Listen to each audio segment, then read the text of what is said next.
Good people. It is Wednesday, December 22nd, 2021. This is Wake Up with RayGque, brought to you by Bets TV. Make sure you subscribe to the podcast. Wake Up with RayGque, anywhere you stream your podcast. Go to the YouTube channel, Bets TV, subscribe to that. Go to betstv.com. Check out all the other dope content creators. I am happy. We needed a break from football. We've been talking about football. We had football Saturday and Sunday and Monday and Tuesday, and the Monday and Tuesday games were terrible. We get a break, and then we're back at it on Thursday. Hopefully we get some better quality games because the ones last night were boring. They were boring. We missed all kind of props. It was all over the place. Not a good night to bet because – listen, Jay, we keep talking about this. I've dreamt, dude, I keep waking up at 3:30 in the morning, and I keep thinking, just bet the unders. Just under. Under everybody besides Cooper Kupp. Just take the under on everything. Take the under on Darrell Henderson, DK Metcalf, Russell Wilson. Just go under, and we would have been good. We would have been profitable, but no, we want to pick overs every damn week, and all these players continue to bust. I'm done. I am going to be officially called the Undertaker because I'm going under every damn thing. Jay, how you doing this morning? I'm good, man. I'm good.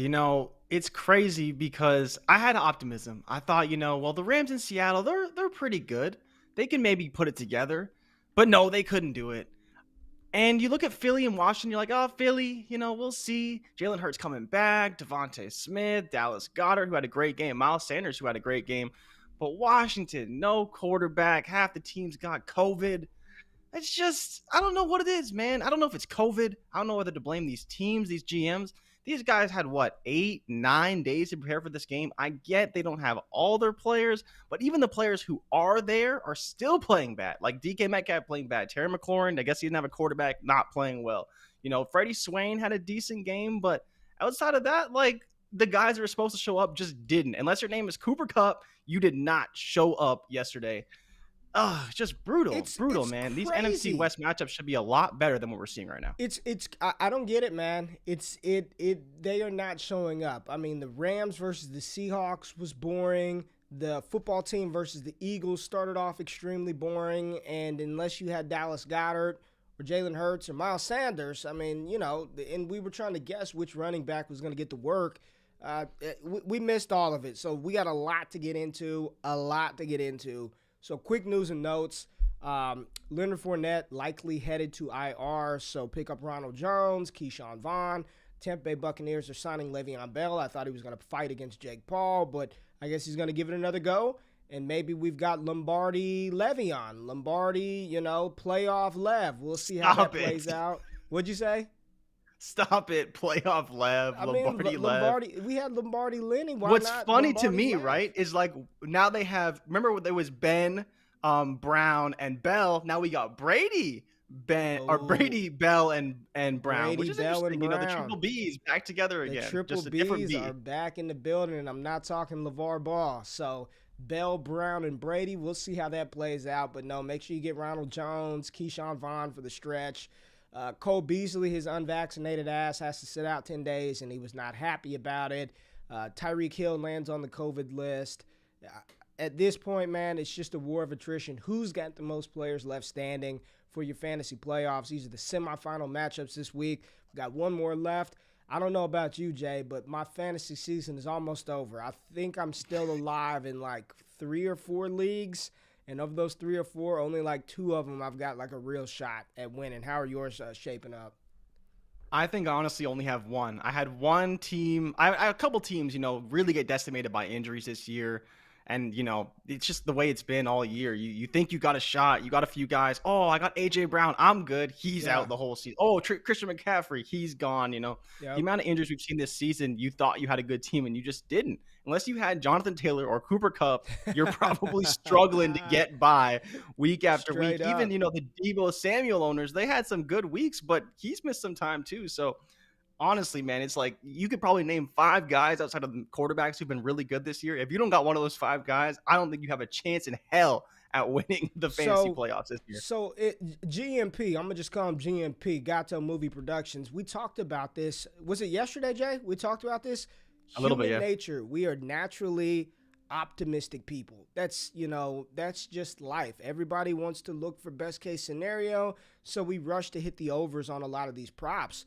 But I do believe there is true data out there, and I don't have that in front of me, but a lot of these props go under. A lot of them are unders. If you were to just bet the under for majority of these players, outside of the Cooper Kupps and the Justin Jeffersons week in and week out, I guarantee you, without even looking, you probably would be pretty profitable. I mean, we were talking about Russell Wilson yesterday, and when I saw 233, the first thing I said is I'm not inclined to take the over. And then what does Jay say? That's very low. That's super low. That's pretty low for Russell Wilson.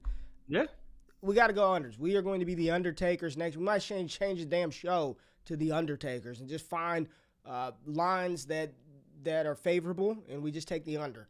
But one player that you can't take the under for is Cooper Kupp, and we'll talk about him in a second.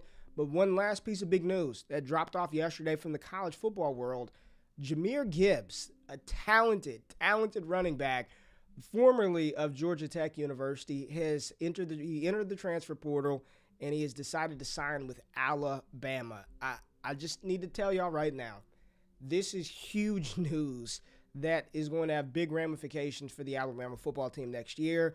When you're talking about what some of the most talented running backs in college football, Trevion Henderson, Bijan Robinson, Sean Tucker, Jahmyr Gibbs is right there. I believe he is just as talented as Bijan Robinson. Maybe he doesn't possess that size, but when you're talking about an explosive playmaker, the best burst in college football, in my opinion, from 0 to 60 is Jahmyr Gibbs. His dual threat ability, catching the ball out of the backfield.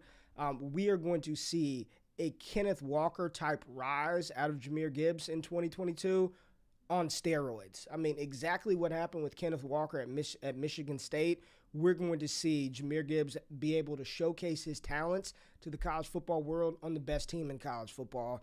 This is going to be a potent team with Bryce Young, with Jahmyr Gibbs, with those young, talented wide receivers, Ja'Cory Brooks, JoJo Earl, Ajay Hall. Alabama is going to be a problem next year. I am Jahmyr Gibbs enthusiast 101. I love him. I've got him right there next to Bijan Robinson as a tier 1 running back prospect in the 2023 class. So roll freaking Tide. They got Jahmyr Gibbs. Big time signing by Nick Saban and Alabama. But we have to talk about the Rams. We have to. And the Eagles Washington football team. We'll do that here in a second. Wake up! This is the morning run. Run, Forrest, run! All right. You just bet the over on Cooper Kupp. Doesn't matter what the line is. You just take the over. His over-under reception total was 8.5. Smashed it. Over-under receiving yard total was like 98.5. Take it. Cooper Kupp to score a touchdown? Sure, take it. He is on just what he's doing, and you watch what defenses try to do to stop. He's just great. What's he up to now, Jay? Is he close to, what is he at? Over 1,500, 1,600 yards? 1 second. I was just looking it up, actually, as you were talking about it. I want to know how many yards Cooper Kupp has, but I mean. 1625. He's still, remember we talked about it a few weeks ago. He's with this game, he is still pacing over, I believe the number was 127 that he needs for the rest of the season per game to hit that 2,000 yard mark. So he's over 1,600 with 3 games to go. That's, again, he's close, man. 1625, 3 games to play. Only needs, 375? Yeah. He could do it. He could do it. I think he's going to get it, man. I think he's going to get it. I mean, they're force-feeding him. The fact that nobody else is getting targeted besides Cooper Kupp. Matthew Stafford's looking his way, and when Matthew Stafford finds a target, he locks onto that target. In that game, Kupp had 13 targets. Ben Skoranek had 5, was the second leading target getter. Odell Beckham with 3, Van Jefferson with 2. Nobody else on that team from a wide receiver standpoint, maybe Ben Skoranek, but I didn't look up his line. Nobody else went over. It was Cooper Kupp. Nobody hit their reception total prop. Nobody hit their yard prop. Nobody else scored a touchdown. It was Cooper Kupp or bust. He got all the work in the receiving game, as did Sony Michel on the ground, who tripled up Darrell Henderson. So there's your answer. Sony Michel versus Darrell Henderson. It's the Sony Michel show down the stretch. He's earned those touches. He's earned those carries. Hendo, you had your shot, and you couldn't stay on the field. You couldn't produce. This is why the Rams drafted Cam Akers in the second round of 2020. Stafford, he did not hit his over either. He didn't hit his over completion total. He didn't hit his over touchdowns. It was 2.5. He did throw an interception, which is good to bank on, as did Russell Wilson. Yards didn't meet that either. I mean, it was honestly Sony Michel, Cooper Kupp. Those are the only two guys who hit their props offensively. On the Seattle side of the ball, I don't know what has happened to Russell Wilson. It's over in Seattle. I've talked about it all season. Their window closed the moment they did not throw the ball the moment they threw the ball on the goal line and didn't hand the ball to Marshawn Lynch. When they lost that Super Bowl versus New England, it was over for the Legion of Boom. It was over for that Seattle dynasty. It was a wrap. They're done. Pete Carroll, I don't think he's going anywhere because of his contract. They need to trade Russell Wilson. It's not working. He looks disinterested. I guess Tyler Lockett is the engine to that offense because DK Metcalf has been, you talk about a disappointment. He has to be one of the more disappointing players. Fantasy gamers in 2021, NFL, he's got to be one of the most disappointing players. And Jalen Ramsey, Jay, what was he rocking the baby on DK Metcalf last night? Strapped him up. Yeah, man, rocking the baby on DK Metcalf. For people who don't know, he wears that, pacifier mouthpiece. And so when Jalen Ramsey got a pass breakup on him, he did the little rock the baby the way you see your boy Russ do it out in LA. Just a little bit of troll at DK. He didn't play very well. He had 12 targets, 6 receptions, 52 yards. Modest day, but with those 12 targets, man, his average at the target should be up over 15 yards. 8 yards per reception is just not. It's not good enough for DK playing 93% of snaps. No Tyler Lockett. I don't know what it is, man. He should be playing a lot better. On the season, he only has 800 yards. And for a guy who should be up in the 15, 16 yards per reception, that's just not good enough. It's just not good enough. Look, Stone, I was actually thinking Kupp was Soundwave instead of Starscream. Soundwave was a monster. I thought he was more Soundwave than Starscream, but yeah, Cooper Kupp is an absolute beast. But yeah, DK Metcalf, man, I don't know. This Seattle team is bad. DJ Dallas led the way on the ground. Rashad Penny, everybody was going, go out and get Rashad Penny, start Penny. 39 yards, did nothing, gave you nothing through the air, 2 receptions, 5 yards. The Seahawks are a bad football team. Russell Wilson doesn't look good. DK Metcalf can't get open without Tyler Lockett. This is why when we talked about this one, I had no confidence in any of these picks yesterday. Zero confidence. And just a reminder, if you have zero confidence, you don't have to force a bet and waste money and burn it like I did last night. Just don't bet the game. Sit back, enjoy it, watch it, go do something else because last night's were some absolute stinkers. Philadelphia versus Washington. Miles Sanders, big game for him on the ground. 18 carries, 131 yards. Unfortunately, when they got inside the 1-yard line, 2-yard line, it was 2 Jalen Hurts quarterback sneaks for a touchdown. Jordan Howard also ran really well, but it was good to see Booby Sanders getting the ball, getting the work. Like I said, Jordan Howard also had 15 carries, 69 yards. Jalen Hurts, this is the first time he played in I don't know how long, Jay, where he did not hit his rushing prop. He went under. And, although he barely went under, it was predictable because of the ankle injury. You can tell he really didn't want to run. And it was there was a point in time, I'm going to go back and I'm going to pull the clip. But like when Lamar Jackson, when he wants to go for it on 2, he asks Harbaugh, or Harbaugh asks him, do you want to go for 2? Lamar's like, yeah. And John Harbaugh's like, go for 2. Go for it on 4th down. There was a play where Philly was like that they were punting the ball or kicking a field goal. Washington jumped off sides, which made it 4th and 1. And it was a split second, but the camera panned to Jalen Hurts and Nick Sirianni. And Jalen Hurts says, you want to go for it? And Sirianni's like, no. Like literally his face was like, no, bro, you're not. We're playing the football team. And they declined the penalty and they accepted the field goal. But as I'm watching it, I was like, that's the level of confidence that he has in Jalen Hurts right now. Like he was just like, nope, we're not going for it. And even the announcers, they go, oh man, we were shocked. We thought they would go for it. It made it 4th and 1.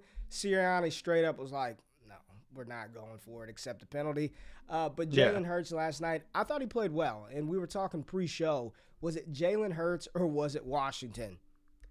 Probably a combination of both. Lean towards the fact that the football team didn't have Chase Young. They didn't have Fuller. They didn't have a lot of players. But Jalen Hurts played good football, man. 20 for 26, 296, 1 touchdown, one interception, which was not his fault. Dallas Goedert, as good of a game as Goddard had last night, it should have been better. I think he dropped 3 passes last night. One of them dropped it, kicks it up in the air. I mean, smooth drop. It wasn't a hard catch, wide open. Drops it, kicks it in the air, gets picked off. Hurts was sacked and fumbled. That was on him. But outside of that, he played a clean game, 296, and he did a lot of his work from the pocket, which was surprising. And the formula that what I'm seeing Philadelphia doing is they are truly replicating the Baltimore Ravens offense, where your primary target in the passing game is your tight end. You utilize your tight end the same way Lamar Jackson and Tyler Huntley use Mark Andrews, and they work from inside out, tight end to wide receiver. Dallas Goedert had a monster game, 7 for 135 again. At least 2 drops, should have had 9 for about $160, $170. On 9 targets. The second leading target getter was Devontae Smith again, which we predictably call, but only 3 catches, 40 yards for Devontae Smith. He had a nice sideline grab, but again, it's Dallas Goedert, and then they work their way out. The second leading receiver for Philadelphia, and damn it, he looked good, was Jalen RayGque, 3 for 57. He had a longer 34, showed some juice, some versatility, so they're not giving up on the first-round pick from last year quite yet. Outside of that, nobody did anything else. Kenneth Gainwell didn't record a reception or a carry. 2 fumbles for Jalen. He should have had a reception on that touchdown play. Yeah, he No. dropped it. No. This is I believe it was the first or second red zone trip. It was 3rd down, and Jalen Hurts forced it into Devonta Smith in the back of the end zone. Do you remember this play? Into double coverage. Yeah. And Kenneth Gainwell ran the slant, and he was sat down right at the goal line, wide open, and Hurts is like, nah. Yeah. And threw it in double coverage. Good. Throw it to the Reaper. What I saw. Throw it to the Reaper, damn it. We don't need Kenneth Gainwell points. But it was a good performance by Philadelphia, and they are still in the playoff hunt at 7-7. Washington football team, Garrett Gilbert had to start at quarterback because Kyle Allen nor Taylor Heineke were able to clear COVID protocol. Gilbert played about as well as you would have expected from a guy who just was on the street, right?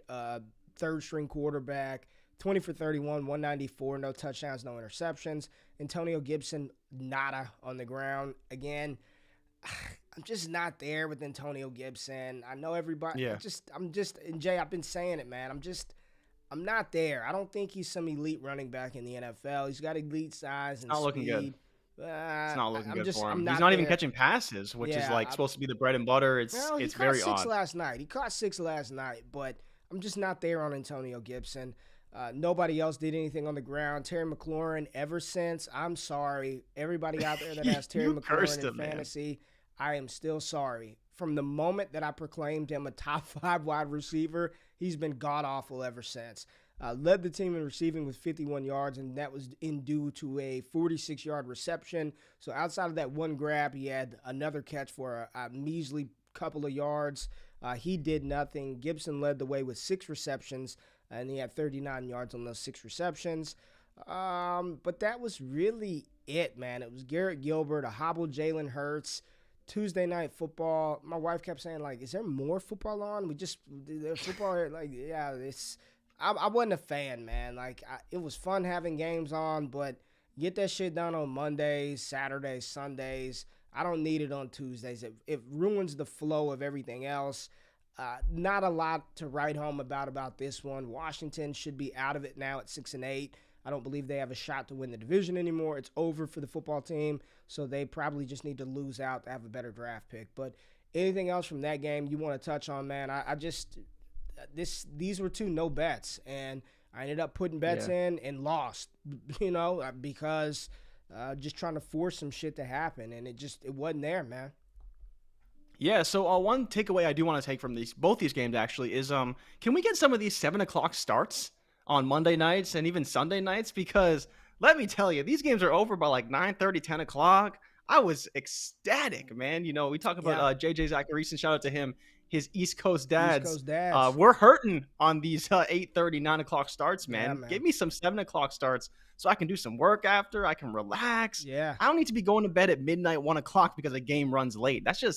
It's not a vibe anymore. Give me these 7 o'clock starts. I love it. That was the best part about the whole day, honestly. All right. Well, that's that. And we got a lot of games to get to. So let's kick it off with the Thursday night matchup. San Francisco versus Tennessee. Jimmy Garoppolo, Ryan Tannehill. San Francisco favored by 3.5, over under 44.5. Is this a game that you are going to be targeting players? You know, we've been good with George Kittle of late, Deebo Samuel. I think we get Elijah Mitchell back in this one. Jimmy Garoppolo. On the Titans side, we know Julio Jones is done. I saw a practice video of A.J. Brown practicing. Not sure if he's going to be cleared to return, designated return off of IR. Deontay Foreman. He has been designated to return. I don't know if it's going to be this week, though. Okay. Well, yeah. Potentially no A.J. Brown in this one. Again, for me, Jay, in this matchup, I don't see a lot to love on the Tennessee side. So for that fact, this may be a no bet for me, but I do like George Kittle. I'm not sure what his lines have opened up at yet right now. Deebo Samuel depends on what his rushing yard total is, and it depends on if Elijah Mitchell is playing or not. But this is probably one that I'd probably stay away from a player prop perspective. Where are you at on Tennessee and San Francisco? Yeah, I'm with you. These are two teams I don't really bet very often because it's hard to get a read on kind of the offenses, especially San Francisco. Unless Elijah Mitchell's playing, there's really not a whole lot of consistency. I wouldn't mind taking a shot at Kittle, but this is one where I actually am inclined to take San Francisco on the spread. I think they're going to cover the spread pretty easily. They've been playing so well. But Tennessee, the interesting thing with them is that they've been running the ball extremely successfully. Even last week, they ran the ball for over 200 yards against Pittsburgh. Now, I think San Francisco's defense is a little bit better than Pittsburgh's, but I think that they can take advantage of a great running back that they have at their disposal, whether it's whoever's back there. And the biggest thing for me with Tennessee right now is how deadly are they going to be come playoff time? Like, you don't want to play Tennessee when they get Derrick Henry back and when they get A.J. Brown back because of how well these guys are playing with this offensive line, with these running backs. How good are they going to play when Derrick Henry finally steps back there and says, look, give me a shot? George Kittle, 66.5 on prospects. 66.5.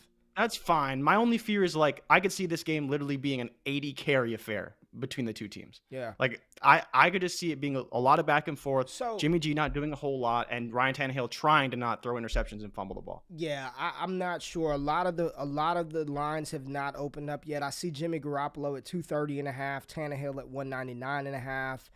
Rushing yards, I'm looking for Deontay Foreman. Don't see him in here right now. Yeah. Nothing from the San Francisco side. And then from a receiving yard standpoint, all we have is George Kittle right now at 66.5. Over his last 5 games, I mean, his last 3, he's been ridiculous. Last 5, he's averaging 94.4, 93 yards, 151 yards, and 181 yards. Kittle runs the routes that are important, man. He's running downfield. Yeah. He's getting targeted deep. I like George Kittle's over. We just had a long rant about taking unders. There are certain players, and let's get this clear right now. Are you still afraid of Cooper Kupp's over? Whatever his line is set at, 99.5, 98.5, because you were very weary of Cooper Kupp yesterday. I just think he's one of those players where he's going to get the volume. For me, it's automatic over for Cooper Kupp. I just want to get that out of the way. It's auto over for me with Cooper Kupp. I know. Okay, so let's make the comp, right? I think the direct comp is Derrick Henry's rushing yards. And we've talked about where's that number for us where we're kind of like, I don't know, like it's getting pretty high. We may see a 110 over under this week for Cooper Kupp. And at that point, are we still taking it? Because I don't care. This week, although to be fair, this week we'll get to it. It's a very good matchup. Against so I would probably be taking the over this week. Yeah. But he's got the Vikings and the Ravens. I mean, you got 2 more weeks. Terrible defenses. I don't care what it is. I don't care. It can open up at 110.5. I'm taking the over on Cooper Kupp. He's the player. We talked about it yesterday. I will not bet the under on Cooper Kupp. It'd be either a no bet or an over for Cooper Kupp. George Kittle back to the game. I feel good about his over. We'll see where Deebo Samuel. We'll see what happens with Elijah Mitchell, Jeff Wilson.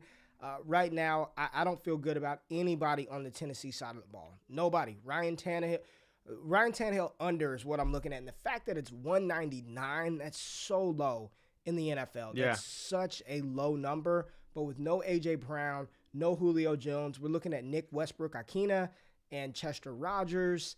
I don't see it. Nick Bosa's playing at a defensive player of the year level. That defense is humming.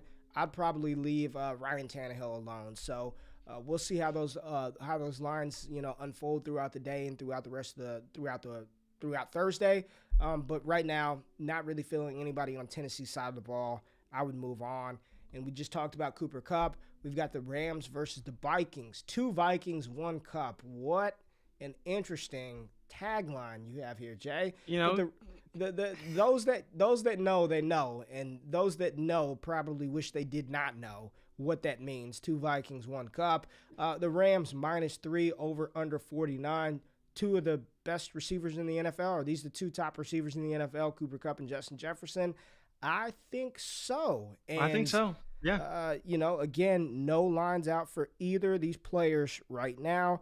My question to you, is it indoor or outdoor? Where's it at? In Minnesota? It's in Minnesota, baby, so it's an indoor game. You know what that means? That means JJ is about to go Tell us what off. it means, Jay. Tell us what it means. Indoor It means for JJ is about to go off. And to be fair, honestly, against the Rams, his over-under is probably going to be pretty low. It'll probably be in like the 79, maybe 85 highest type range. At that point, I think I'm all in on the over. I've talked about how, again, 105 yards indoors, and even at home, he averages 100 yards a game.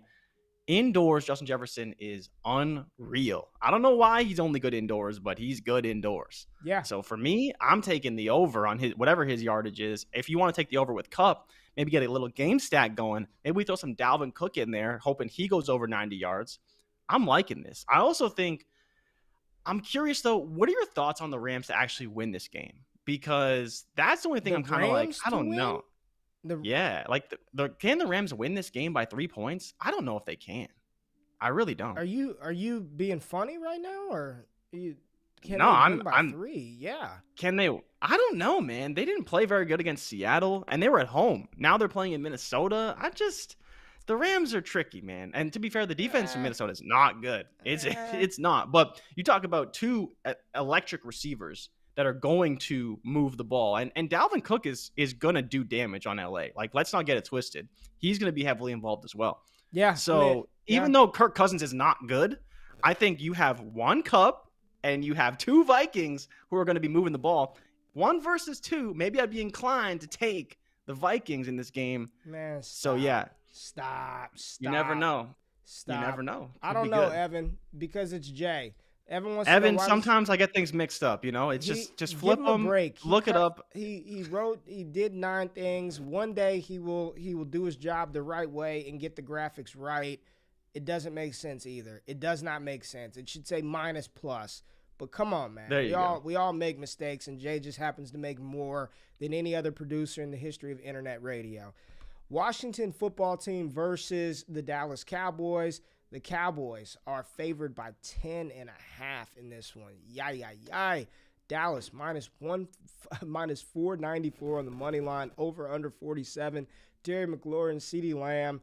This is going to be an underfest. I'm just telling you right now, underfest. NFC rivalry game. I'm going under. I'm going under it all. Like, I do not believe in a shootout. This Dallas offense is not playing well right now. The defense is getting after everybody. Dak Prescott. Let me see. Prize Picks. I think they have Dak Prescott's passing yard. 280 for Dak. They got Dak Prescott sitting at 280.5 right now. Don't love it. Don't like it. I'm taking the under. We should have Taylor Heineke back.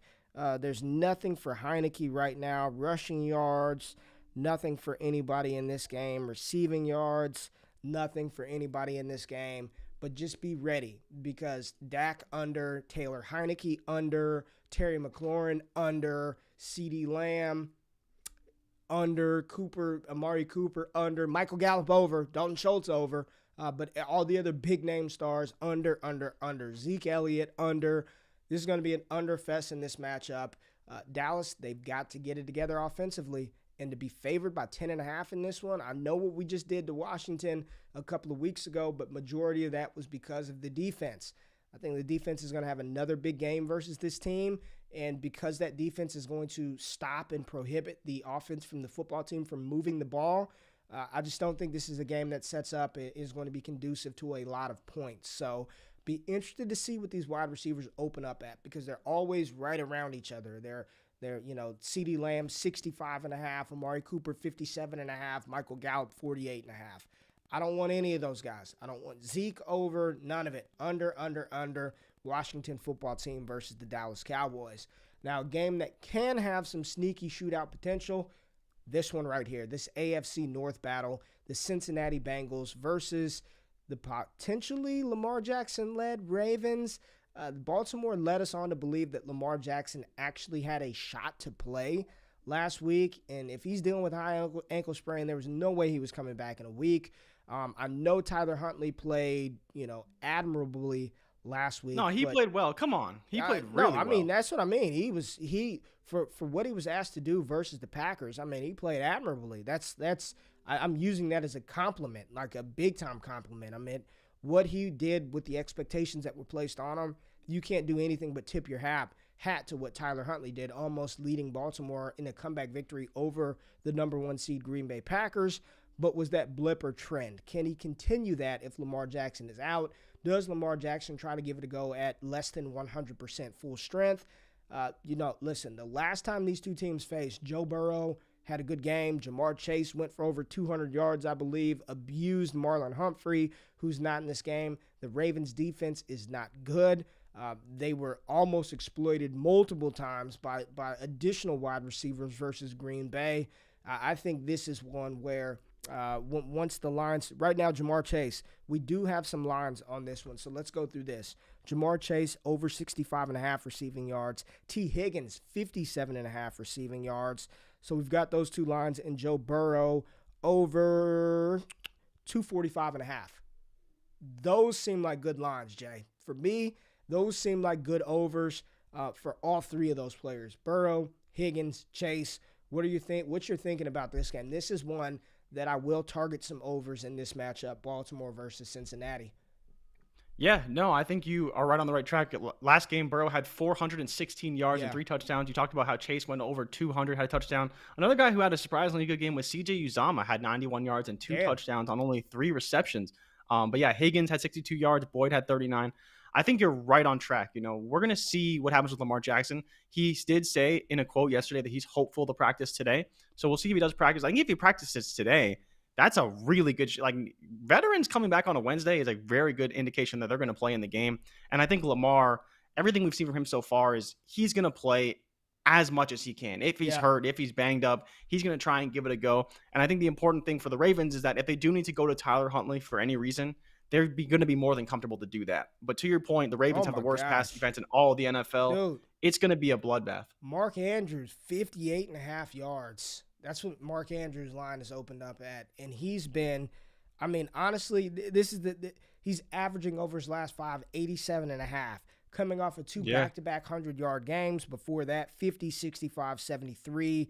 The last time he played against, that's Cleveland. He had 48 yards last time he played against Cincinnati. So, again, the lesser sample, and this was actually when Marquise Brown was getting hyper-targeted. He got 14 targets in the game against the Bengals. Part of that, I'm sure, because it was a bit of a blowout. And they were trying to but Andrews wasn't. This was when Andrews was still in a bit of a slump. So if this game is a little bit closer, we don't see as much of a – because Cincinnati they boat raced them. They were up like 30-10, I think, in the first half at some point or early in the third quarter. They were up early. So this game was over early. So that's why Mark Andrews not getting as involved. But – I think we'll see a lot from Jamar Chase. This could be another breakout game. We'll see. I hope to see a lot of Higgins as well because in this game, Higgins actually was the guy who had the most targets. He had 15 targets last time they played Baltimore. I'm telling you, I'm in on T. Higgins. This is a game I'm in. This will be an overfest for me. And Matt asked about Tyler Boyd. There's no official line out yet on Tyler Boyd or C.J. Uzomah. But I'm telling you right now, if you get on Prize Picks right now, use the promo code FTN for a 100% deposit match up to $100. Lock in Jamar Chase, Mark Andrews, T. Higgins, and Joe Burrow.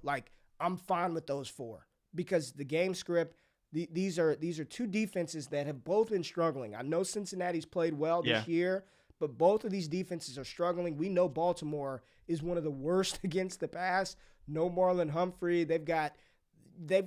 Whoever they had some dude number 17 lined up in the red zone trying to cover Devontae Adams last week, and it was barbecue chicken from the go. This is an overfest for us right here. This is one where objectively, I think you should feel confident in betting the overs on a lot of these receiving lines. Make sure you check out the Magic Sports Guide by Kevin Adams that comes out. I think it drops on Saturdays.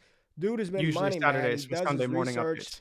I'm telling you, FTN Fantasy, look at the FTN Daily, FTN Fantasy, subscribe, both of those shits. Use the promo code ALLGAS and get you some tools to help you win some money towards the end of the year. That Magic Sports Guide is like early Sunday morning Bible. I'm not going to lie. After I get back from church or watching church or not going to church, whichever of the three I choose to do, I open up the Magic Sports Guide and see what's going down for the week. But this is a good game. I like this one. I like the overs in this one because the next game, I honestly don't know which direction this can go. And I'm inclined to be an undertaker in this one. The New England Patriots versus the Buffalo Bills, the rematch from Snowgate, Snowmageddon, blizzard. It was madness. I don't know what the weather forecast is supposed to be in this one, but I'm going to assume we're going to see more pass attempts from Mac Jones in the New England offense. And we saw him come to life in the second half versus the Colts game when they finally said, you know what, the hell with this run. Let's just let it rip. And Mac Jones threw for almost 300 yards and 2 touchdowns en route to a comeback versus the Colts. Josh Allen, he's still dealing with a little bit of a foot injury. They got the dub last Sunday, but this is a huge game. I mean, this is the winner of this, I believe, controls the AFC East. The winner of this probably wins the AFC East, right? Yeah. Okay. More than likely, for sure. Because both have easy schedules after this. Yeah, more than likely the winner of this matchup will win the AFC East. And still, if it's New England, they'll still have an outside shot at the number 1 seed. I do not believe Buffalo can get there, but New England definitely needs this victory. So they need Mac Jones to step up. They need Jacoby Myers and that receiving core to step up. And right now, we've got some lines on both of these players. They both look good, Jay. I'm just being, we talked about taking the overs. I'm at the unders, but 245.5 for Josh Allen, 205 for Mac Jones. Mac's going to have to throw the ball in this matchup. I think Buffalo actually figured out that even though they don't want to run the ball with Devin Singletary, he's more than capable of carrying the ball and picking up yards for that team. He had over 80, over 20 carries, probably his highest carry total of his damn career last week for Devin Singletary. Where are you at with Josh Allen and Mac Jones? Oh, man, Josh Allen, that's tough, man. I like him a lot, and that's why right now I'm looking up his splits. He only averages 200 yards a game against the Patriots. Yeah. Which is not ideal. Even last game, I'm sure plays into it a lot because I think he only had like 120 yards last game. That's going to drop it quite a bit. But I'm throwing 6-game that out, sample. Man. That was throwing it out. You can't just throw it out. I'm throwing it out. I absolutely can because I have eyes and I use common sense that it was a blizzard and 50. No, but I'm saying winds. It's part of the sample, but it doesn't destroy the sample either. It's still a 6-game sample. No, it does. You know how like when you grade on a curve, you throw out the highest and lowest scores? I'm throwing that out. I'm throwing that one out of the sample size. So that Okay, game, well, I can't do that because it doesn't give me the capabilities to just throw it out. So unless you can pull the number from your brain, I'm going to need a updated sample. So let's say it's 220. Well, his number you said is what, 245? Yeah, 245.5. Oh, man, I don't know. Like, they're just not playing very well. Like, as much as I like the Bills, and I think they are in some ways Super Bowl contenders when they do play well, the Patriots are going to have a plan. And one of the quotes I told this show about that Bill said after the game, he's like, they haven't seen any of our pass plays. None. 0, because they didn't use any of them. So at that point, I'm inclined to take Mac Jones's over. It's very, very low. He can throw for well over that. It just depends on how Buffalo chooses to play them. But Josh Allen's over, I'd probably stay away from. Okay. I'd probably just go after his rushing yards. Whatever the number is, it's probably going to be in the 30s to 40s. Oh, man. We saw it last time, man. He's going to put the team on his back. That's what he does. In these big games, Josh Allen puts the team on his back. He did it against Tampa. He did it against New England, hit his overs. In the less important games, he kind of just chills back there. But in these big games, like, he's going to be doing everything he can to win. I think it's going to be running the ball. If you're inclined to take the Josh Allen under, which I'm vibing with you right now, Stephon Diggs, 71.5 receiving yards for Diggs. Under. He's not going to take advantage of J.C. Jackson like that. He's just not. He's just not. I'm with you.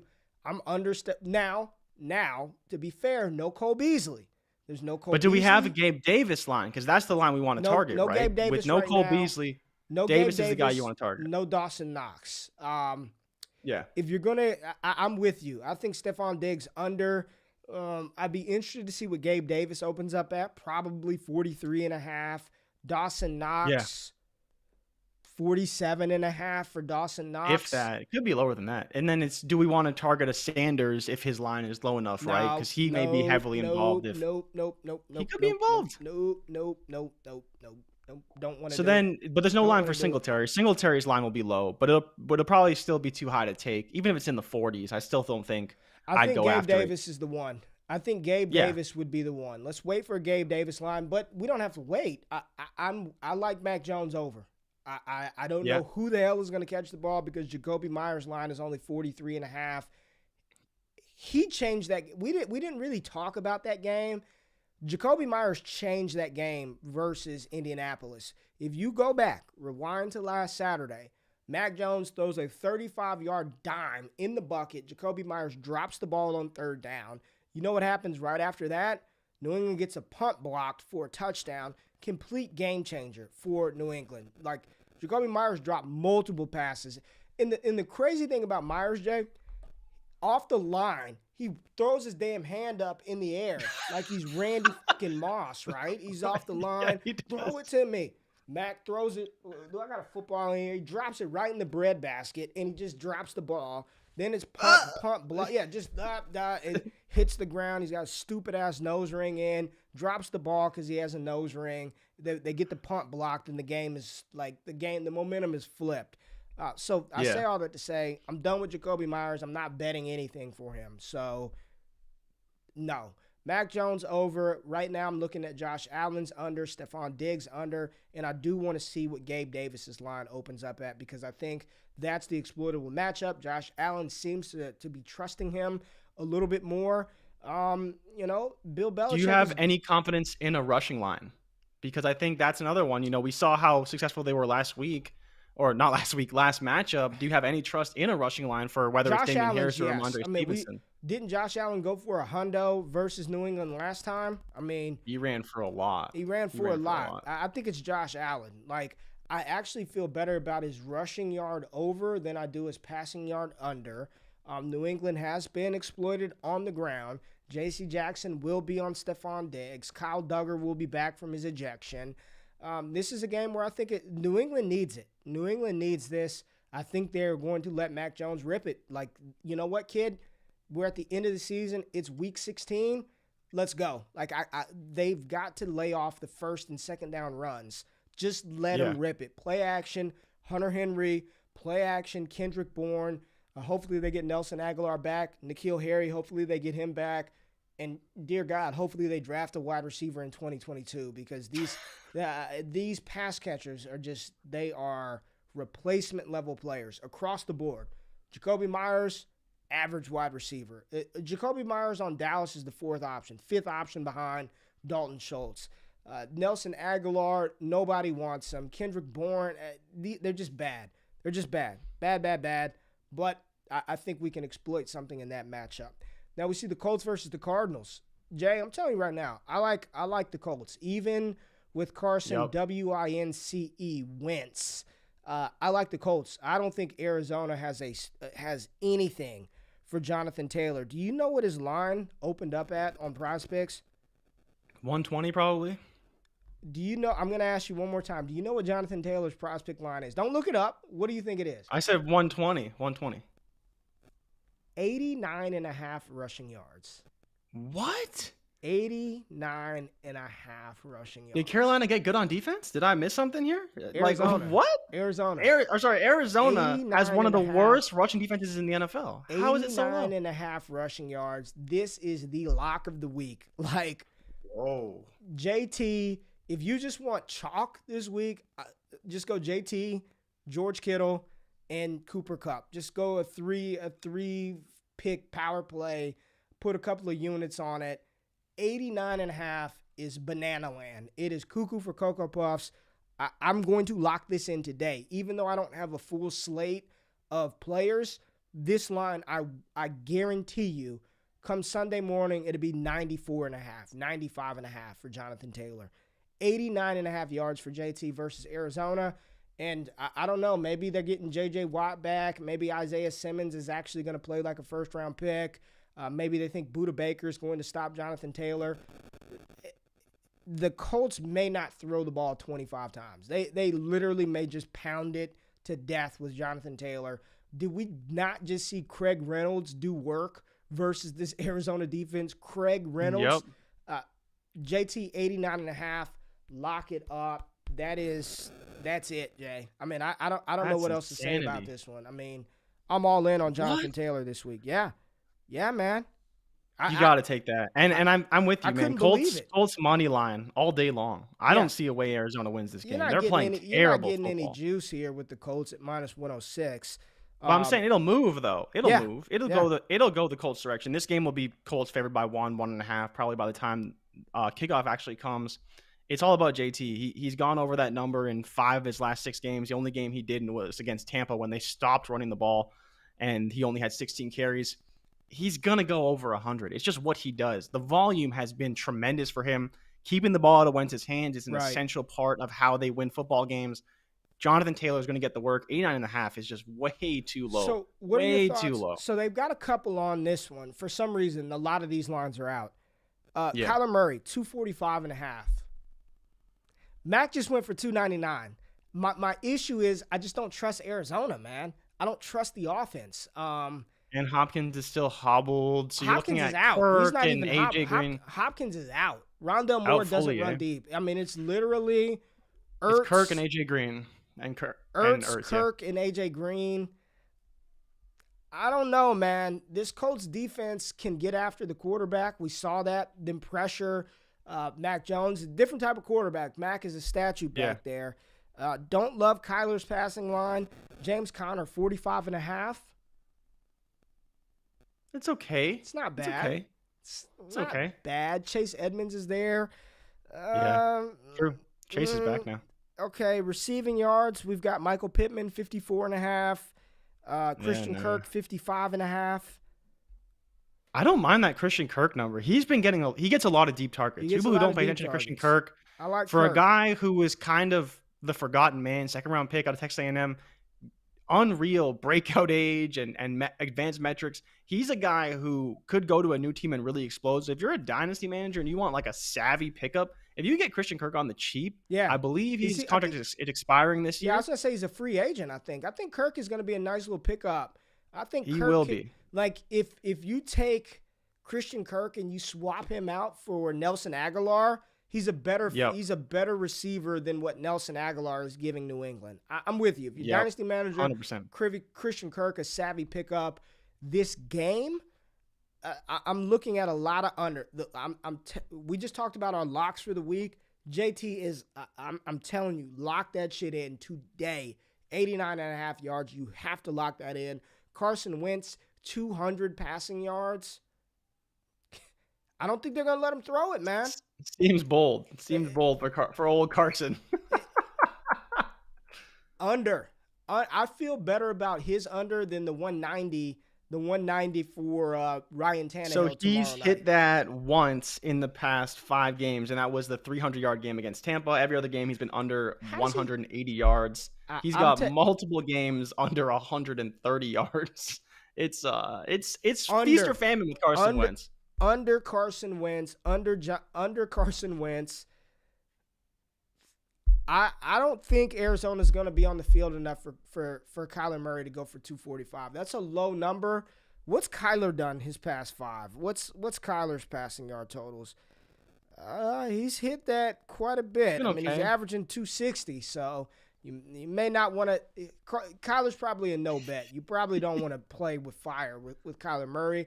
I like Christian Kirk's over 55.5, JT 89.5. I would just parlay JT with some other stuff. I parlay JT with George Kittle, like we said, with Cooper Kupp, Justin Jefferson, some players that we can bet on the volume. I just don't like betting on low volume players to go over. Like, if you're not really getting the opportunity, I don't think it's a sound strategy to try to place an over bet on some of these props. So this one will be, I think the Colts win it. I mean, Arizona's favored by a point right now, damn near a pick 'em. I think Indianapolis has a really good shot. These are two teams trending in opposite directions, and I do not like the direction that Arizona's playing or trending in offensively and defensively. Just not good, man. Not good. Yeah. And let's take a look because I wanted to look at the updated NFC playoff picture after we got those games completed last night. My Dallas Cowboys right there, man. 10-4. Number 2 seed, looking for that home playoff matchup. If the playoffs were to start today, Dallas would play Minnesota, right? Is that how that would work? Yeah. Dallas would play Minnesota. I like that. For us, San Francisco squarely in the playoff hunt. Good job, Jimmy Garoppolo. 4 teams at 10-4. Dallas, Tampa Bay, Arizona, and the Rams. Right now, Tampa Bay and Arizona, 2 teams trending down. The Rams trending up. San Francisco trending up. Dallas trending up. Green Bay just getting healthier and healthier and healthier. Aaron Rodgers playing like the NFL MVP. Philly, outside shot. We talked about it. New Orleans, still an outside shot to make the playoffs. Yeah, man, this is going to come down to the wire. All these teams, what I say for all of the fantasy gamers out there is I don't think we're going to have a situation where teams are resting. I think people are going to have to play all the way up through week 18. And while we're here, let's just do a quick update, Jay. I'm gonna do a quick update on the awards for the end of the year since we're going to be off for a week. Offensive Rookie of the Year, who's the favorite, Jay? I mean, it's got to be Mac Jones pretty easily. It's got to be Mac Jones. Minus 700, Jamar Chase plus 400. Mac Jones is going to win Offensive Rookie of the Year. Sign, seal, deliver. I know I've got a couple of grand coming to me off of that pick, so I'm happy about that. Defensive Rookie of the Year, who's favored? Micah Parsons probably like minus 5,000 by now. I got another couple $100 coming that way. We could lock that in on GQ with Micah Parsons. Offensive Player of the Year, who's favored? Who's favored? I'll probably give it to Cooper Kupp right now on who's favored. Jonathan Taylor and Cooper Kupp both at minus 110. They're at minus 110 now, yeah, because they were deadlocked last week at, I think, plus 125. They're deadlocked. All right, the more controversial one, I don't know. I didn't see the Defensive Player of the Year. Who's leader is probably still Myles Garrett. Defensive Player of the Year. Where's Nick Bosa at? Hold on. I'm gonna guess Garrett, but I want to see where Bosa's at. Lindsey Mack says Defensive Player of the Year, Garrett or Parsons. The favorite at plus 175. And then the second runner-up is plus 300. Myles Garrett is third at plus 400. Wow. So TJ's what, first? TJ Watt, plus 175. Michael Parsons, plus 300. Damn Watt bias, They're man. Gonna give, it's that damn Watt bias. It's that Watt bias. All right. Comeback Player of the Year. Oh, boy. Comeback Player of the Year. Come on, give me Burrow. Burrow. Or is it Bosa? Is Bosa in there now, finally? They've been talking about him for comeback Player of the Year, plus 1,000. He's third. Oh, yeah. Burrow, plus 750. Dak, minus 650. Dak, minus 650. Yeah. So bad. Dak, minus 650. It's the story, man. It's the story. Coach of the Year. That's tough. Let's go with Bill. I'll still roll with Bill. Bill, plus 100. Matt LaFleur, second at plus 300. And the big one, the big kahuna, MVP. Who's the favorite? It's got to be Rodgers. Rodgers, plus 125. Tom Brady, plus 200. JT, plus 750. He's not winning MVP. I know there's a lot of narrative around there. Yeah. He's not going to win it. If Tom Brady can finish off these last 3 weeks, like he's got to, if he can do it with Scotty Miller, Brashad Perryman, and Potato Gang himself, Antonio Brown, he's going to win it. You said it was his award to lose. It's his award to lose. And then he was throwing surfaces on the sidelines. It's not looking good for old Tom. I'm feeling good about all my end-of-season awards. I've got money on Comeback Player of the Year coming in. Offensive Player of the Year, I got that in multiple spots. Defensive Rookie of the Year, I've got that locked in. I need Brady to come through so I can have a Merry Christmas. I need Tom Brady to come through. I got him at some high at a good price earlier this season, but that's where we are as we enter the final couple of games of the season.